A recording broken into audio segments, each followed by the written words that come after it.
Ready start.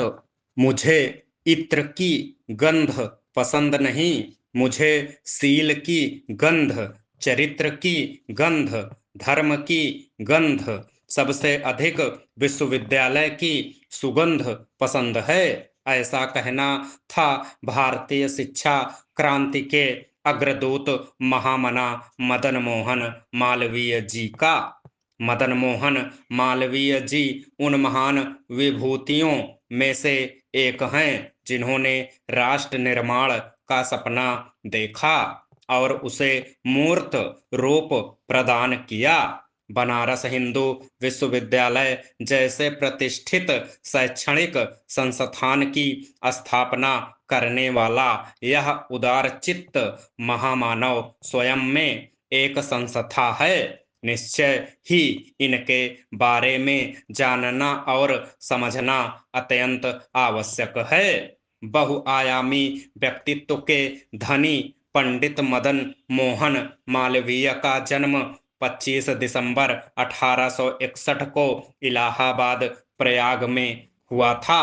इनके पिता का नाम पंडित ब्रजनाथ और माता का नाम श्रीमती भूना देवी था। मूल रूप से इनके पूर्वज मालवा प्रांत के निवासी थे, इसीलिए इन्हें मालवीय कहा जाता था। एक धार्मिक परिवार में पले बढ़े मदन मोहन मालवीय को धार्मिक संस्कार विरासत में मिले थे। अपने पिता और दादा की तरह मालवीय जी भी धार्मिक प्रचार करने के इच्छुक थे, परंतु परिस्थितियों के दबाव के चलते उन्हें अध्यापन में आना पड़ा। परंतु धार्मिक संस्कारों ने इनके भावी व्यक्तित्व को प्रभावित अवश्य किया। मैट्रिक की परीक्षा उत्तीर्ण करने के बाद इन्होंने कलकत्ता विश्वविद्यालय से स्नातक की उपाधि प्राप्त की और इसके बाद इलाहाबाद में आकर विद्यालय में अध्यापन करना प्रारंभ कर दिया।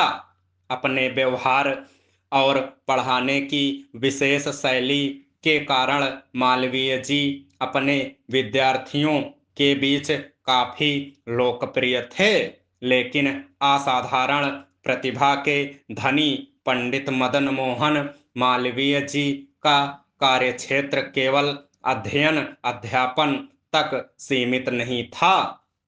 वह राजनीति में भी सक्रिय भूमिका निभाना चाहते थे और इसकी शुरुआत हुई 1886 ईस्वी में, जब उन्हें अपने गुरु आदित्य राम भट्टाचार्य के साथ कांग्रेस के कलकत्ता अधिवेशन में भाग लेने का मौका मिला।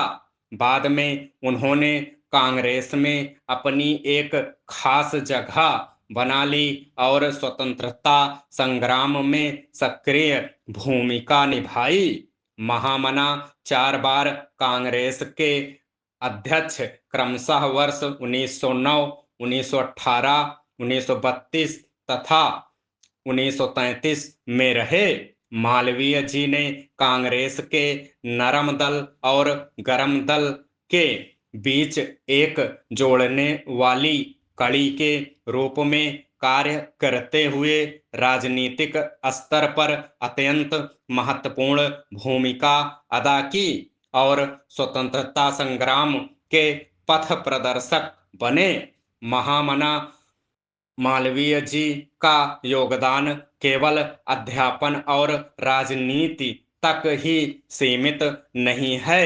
स्वभाव से शालीन, विनम्र, उदारचित्त और सादा जीवन व्यतीत करने वाले मालवीय जी की पहचान एक सफल शिक्षाविद, पत्रकार, संपादक, समाज सुधारक, वकील और एक कुशल वक्ता की भी है। 1886 ईस्वी में जब उन्होंने कांग्रेस अधिवेशन में भाषण दिया तो काला कांकर के राजा रामपाल सिंह उनसे बहुत प्रभावित हुए और उनसे हिंदुस्तान नामक साप्ताहिक समाचार पत्र का संपादक बनने का अनुरोध किया।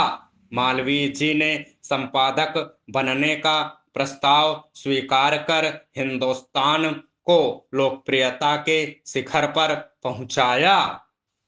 तत्कालीन सामाजिक, आर्थिक और राजनीतिक समस्याओं पर उनके द्वारा लिखे गए निर्भीक लेखों और टिप्पणियों को बहुत सराहा जाता था।